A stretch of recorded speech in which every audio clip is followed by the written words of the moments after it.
ભોળા ભગવાન હોશિયાર નથી. ભગવાનના બે ભક્ત જ્ઞાની પણ છે. રામાયણમાં કહે છે રામ ભગત જગ ચાર પ્રકાર.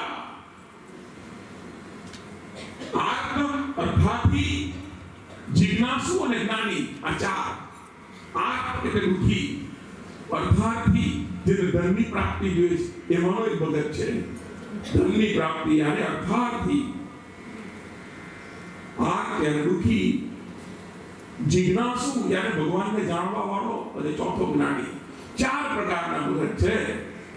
જ્ઞાની ભગતને ભગવાને પ્રથમ ક્રમાંક આપ્યો છે. જ્ઞાની હોય મારો પ્રથમ. પણ જ્ઞાનનો હું થોડો મારી રીતે ચિંતન કરવા માંગુ છું. જ્ઞાનનો અર્થ શું?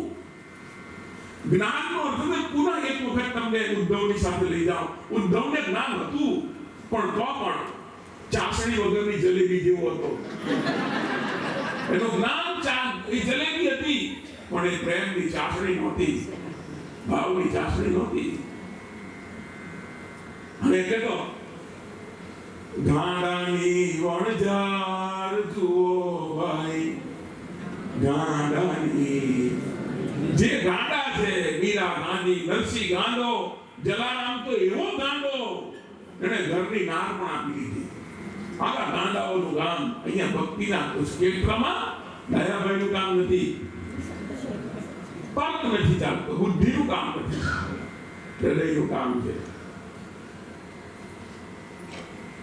બુદ્ધિનો આમ જોવા જઈએ સામાન્ય હોય, બુદ્ધિનો વાસ કે આમ થઈ આપણે ખબર ને તમને બુદ્ધિ જેવું છે કે નહીં? બુદ્ધિનો વાસ અહીંયા, હા, મન ને બુદ્ધિ અહીંયા, હૃદય જુદું રહે. અને આપણામાં કહેવાય છે હૃદયનો અવાજ કોઈ દિવસ ખોટો હોય નહીં, અહીંયાથી જે નીકળેલો હોય તે બરાબર. હવે જોજો, મન અને બુદ્ધિ તર્ક કરે, કઈ પણ વાત હોય તો પહેલા ચકાસે એ આમ સાચું, આ મને હૃદય છે ને બિચારું, એવું બધું જોતું નથી. મન અને બુદ્ધિ કઈ અને મંત્રા છે, અને આ બુદ્ધિ હૃદય જે છે એ દશરથ છે. દશરથનો અવાજ શુદ્ધ હતો, ચોખ્ખો હતો, અને એ જેવો બહાર નીકળવા જાય એટલે ઉપરથી બે ઉતરા મન અને બુદ્ધિ દબાવી દે છે હૃદયનો અવાજ નીચે બેસ. और इसलिए ભાન વગરના થઈને જેને શું ઓછું હતું મીરા પાસે, શું ઓછું હતું કયો? રાણાની સાથે પરણીને રાણી હતી, પણ તે છતાં બધું છોડી મેરે તો ગિરધર પર દૂસરો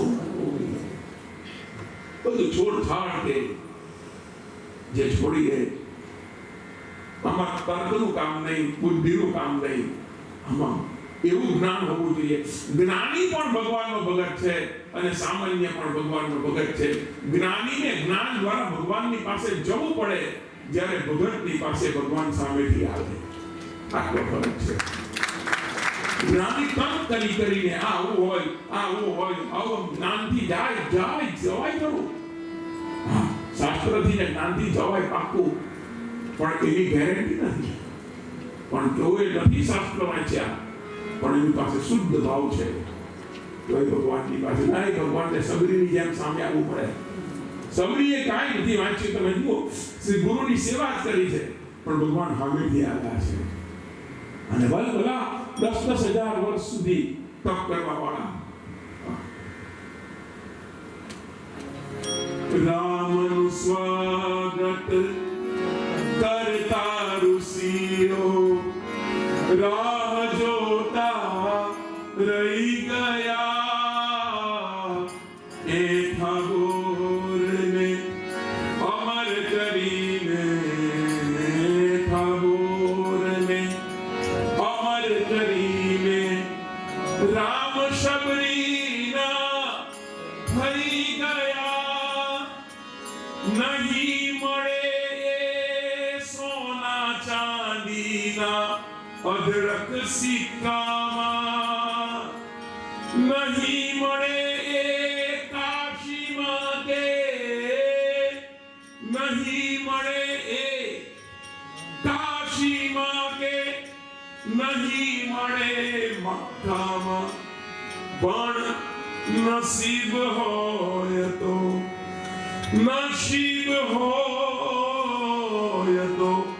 મળી જાય એક તુલસીના પત્તામાં. ઈશ્વર મળ્યો નથી રસ્તામાં, ઈશ્વર મળે નહીં સસ્તા. સગડી જેવું જ્ઞાન બસ એક જ ઇન્દ્રિયનું જ્ઞાન છે કે મારું નામ આવશે. આવી મોટી શ્રદ્ધા ધરાવતી એ ઋષિ ભગવાન એની પાસે પધાર્યા છે. જલારામ બાપામાં આવી શ્રદ્ધા, પ્રબળ શ્રદ્ધા હતી. અને એટલે આવી વૃત્તિઓ આપણે જે આટલી બધી ચર્ચા કરી, ભાવની ચર્ચા કરી, આ બધી જ વૃત્તિઓ એ જલારામ વૃત્તિ છે.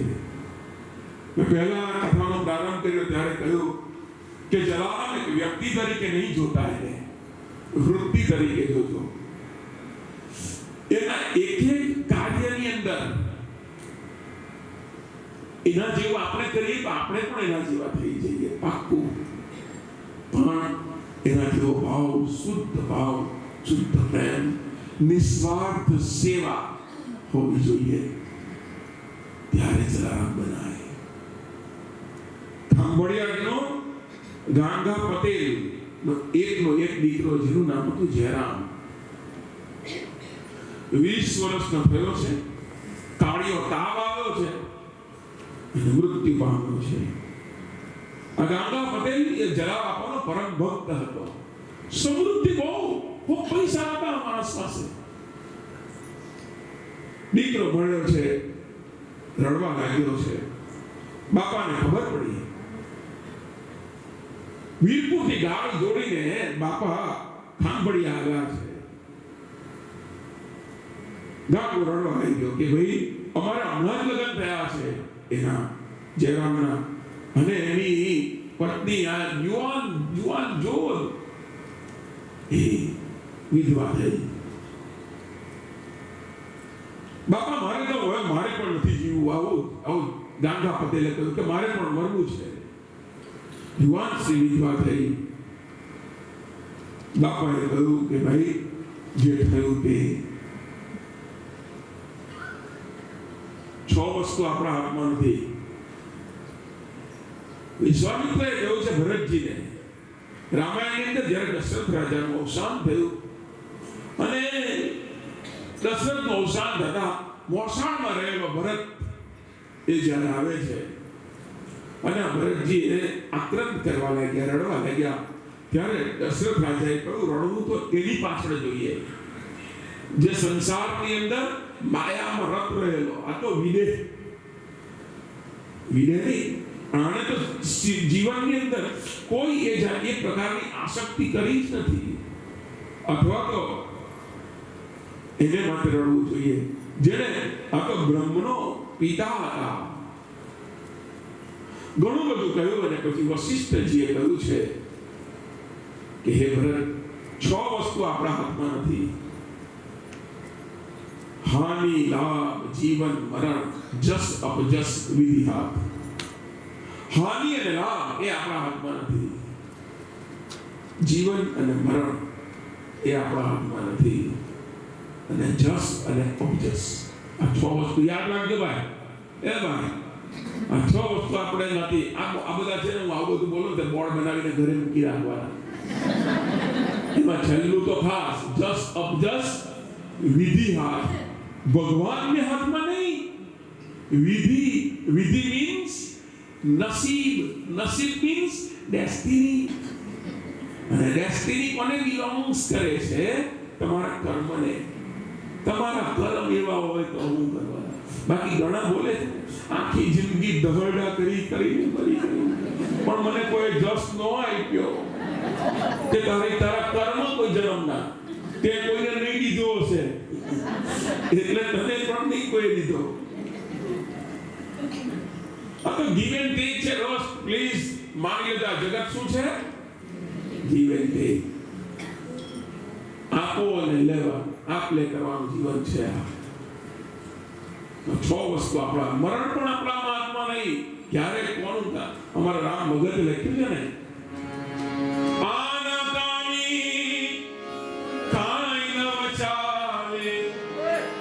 એ જ્યારે બોલાવશે, જ્યારે બોલાવશે, જ્યારે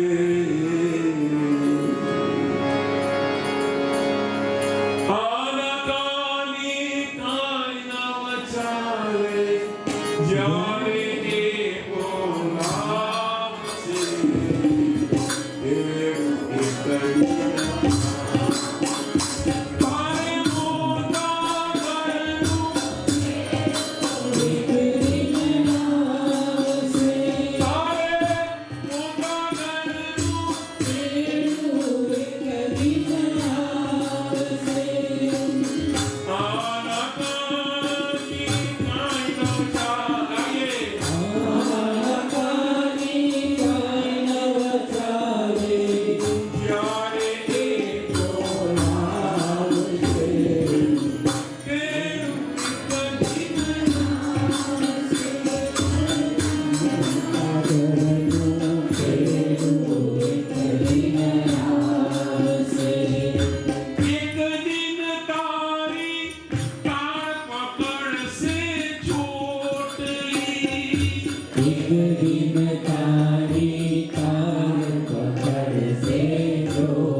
भगवान के हाथ में भी है कि ये चीज विधि हाथ में है।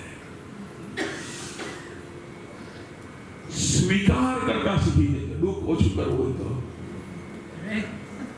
any type of situation in your life સ્વીકારી લેજો. સંઘર્ષ કરવાનો હું નામ નથી દેતો, પણ સંઘર્ષ કર્યા પછી પરિણામ નહીં આવે તમારું ધારેલું તો સમજી લેજો ભગવાનની ઈચ્છા છે. દુઃખને રડવાથી ઘટતું નથી, વધે. પણ દુઃખનો સ્વીકાર કરવાથી એ નિર્મૂળ થઈ જાય, પૂરું થઈ જાય. ભાઈ છે અઘરું કામ છે, પણ સમજો. જશો ક્યાં વંડી ઠેકીને? મને કહો ને, તમે સ્વીકાર નહીં કરો જાઓ ક્યાં? એક દી તમને દુઃખ પડ્યું છે, ઘણા બધા આવે કે મારા જમણો પગ દુખે છે, પણ હવે હું કરું? કઈ ડોક્ટર આવા આવે છે મને કે મારા આ બહુ દુઃખ તો થઈ ગયું. કોઈ સવાલ નથી સાહેબ, વ્યાસપીઠ સ્વીકાર કરે એનો કોઈ શંકા નથી, કોઈ શંકા નથી. પણ તમારે જાતે સ્વીકાર કરી લો કે ભાઈ ઉંમર થઈ એટલે થાય. અને કોઈ વાર એવું પણ નહીં, કમ ઉંમરે ઓછી ઉંમરે પણ અમુક પ્રકારના રોગ કે અમુક પણ તો સાહેબ જીવન છે. ને બીજું, તમે આપણે કયા સતયુગમાં જોઈએ છીએ? સતયુગની અંદર એવું હતું કે બાપ બેઠો હોય ત્યાં સુધી દીકરાનો વારો નહીં આવે, પેલો બાપ જ જાય. આજે બાપના ખભા પર દીકરાને લઈને જવામાં આવે છે. તો કળિયુગમાં રહીએ છે, ને કળિયુગમાં રહીએ એટલે બધું જ સહન કરતા અને બધું સમજતા ને બધું સ્વીકાર કરતા શીખી જાઓ. સુખી થવાના પણ રસ્તા છે, સ્વીકારી લો. એ પણ સ્વીકારી લો. ઘણા કહે છે કે અમારા નસીબમાં બધું સારું છે, પણ હાવું હારી નથી આવી. તમે કીધું સ્વીકારી લે. સાસુ શબ્દ કોણે કાઢ્યો છે જ નથી. પછી મેં મારી રીતે ચિંતન કર્યું કે સાસુનું નામ કોણે આપ્યું. પહેલા દરેક સાસુએ એની વહુના રોજ પગ પૂજીને પીવા જોઈએ. કેમ તે પહેલા મને પૂછવા નતો. ગઈકાલ સુધી એ કોઈની માં હતી, પણ જે દિવસે વહુ ઘરમાં આવી એ દિવસે વહુના કારણે એને એક બિરુદ મળ્યું, ટાઇટલ સાસુ. હવે વહુ નહીં આવી હોત તો ટાઇટલ મળે? તો સાસુનું ટાઇટલ કોણે આપ્યું? હવે તો પગ પૂજવા જોઈએ કે નહીં?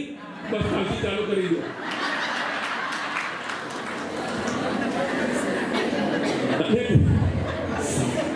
આમાં કોઈ વાત મારી ખોટી લગભગ નહીં જોયા. લગભગ કે શું વન ટુ વન વાત છે કે તમારે ટાઇટલ પણ જોઈએ છે, રાણીનો તાજ પણ જોઈએ છે.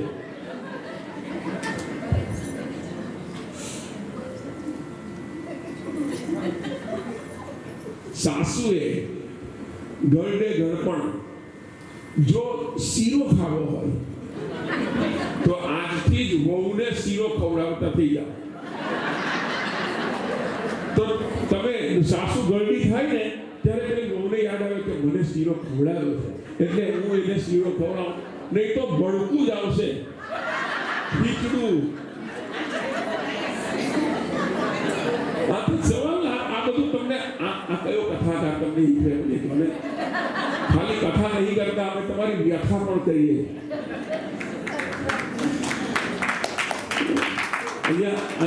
અહીંયા બધું સમરસ, બધા એક સરખું જ. આમ તમે જુઓ, સાસુ પણ અહીંયા બેઠી હોય અને વહુએ બેઠી હોય. જો સાંભળો, સવારથી સાસુ અને વહુનો ઝઘડો થયો હોય, સાંભળજો. ને અહીંયા આવો તમે, સાસુ અને વહુનો માનો બહુ ઝઘડો થયો છે, બોલવાના સંબંધ નથી સવારથી. ને અહીંયા કથામાં તમે આવ્યા, સાસુ આ બાજુ બેઠી, વહુ આમ ભલે દૂર બેઠા, પણ તમે જોજો એકતા હું કરી આપું છું તે જુઓ. હું જ્યારે કઈ હસાવું છું તમને તો સાસુ એમ કહી દે કલાક ઓછી લે, ત્યારે કેમ બંને હારે હારે સંસ્કાર કથા તમને એકતા કરી આપે છે. એટલો તો ફરક પડે. તમને આમ તાળી પણ એટલા માટે પડાવું છું કે જો એક સરખી તાળી અહીંયા પડે તો ઘરે પણ એક સરખી તાળી પડતી થઈ જાય. ઘરની તાળી પડાવવાની પ્રેક્ટિસ ચાલે છે ત્યાં. તો ગાંગા પટેલનો દીકરો જયરામ એનું મૃત્યુ થયું. જલા બાપા આવ્યા છે. જલા બાપાએ કહ્યું છે, બેટા જે થયું તે બધું આપણા હાથમાં નથી. 6 વસ્તુ. ગાંગા પટેલની પત્નીએ કહ્યું, પણ બાપા અમારે દાદા દાદી થવાના એટલા અરમાન હતા અને આજે પુત્ર પણ નથી. અમારે વારસદાર માટેની જે અમારા મનોરથ હતા એ અમારી બધી ઝંખના એનાથી વંચિત થઈ ગયા. બાપાએ આંખ બંધ કરી અને રામધૂન કરી. મોડી રાત સુધી બાપાએ રામધૂન કરી છે. જલા બાપાએ સવારે જતા જતા જલા બાપા ખાલી એટલું કહી ગયા કે મારો રામ તમારી લાજ રાખશે. અને બાપા તો ગયા છે. ગાંગા પટેલને જલા બાપા પર ખૂબ વિશ્વાસ હતો. બાપા બોલ્યા છે તો નક્કી કઈ ચમત્કાર થશે જ એવી પરમ શ્રદ્ધાને કારણે ગાંગા પટેલની પત્ની એની પાસે આવીને કહ્યું કે આપણા જયરામની વહુને સારા દાડા થઈ ગયા છે. અને કથા એમ કહે છે કે એને દીકરો થયો તે નામ ડાયો રાખ્યું હતું અને ડાયાને પાછા 6 દીકરા થયા હતા. અને આ બધા સમગ્ર પરિવારે જલા બાપાના આશ્રમમાં ને જલા બાપાની ખૂબ સેવા કરી છે. तो ये क्या है? ये सिद्धि है और जलाराम बापा का आशीर्वाद है. અને એક બહુ જ પ્રસિદ્ધ કથા એવી આવે છે, આપણે ઘણી વાર સાંભળીએ છે કે એક જોડિયા બંદરની અંદર અમરચંદ નામનો શેઠ જોડિયા કાઠિયાવાડમાં આવ્યો અને ત્યાં એ બંદર એટલે ત્યાંથી બધા વાહન લઈને વેપાર કરવા માટે જતા. અમરચંદ શેઠ નામનો બહુ ધનાઢ્ય ખૂબ પૈસાદાર એની પેઢી ચાલે. માલની હેરફેર કરવા માટે વાહન લઈ નીકળતા. સૌરાષ્ટ્રથી બસરા એટલે ઓલા માલ ને તો પેલી મુસલમાન પેલા બસરા ત્યાં વાહન દ્વારા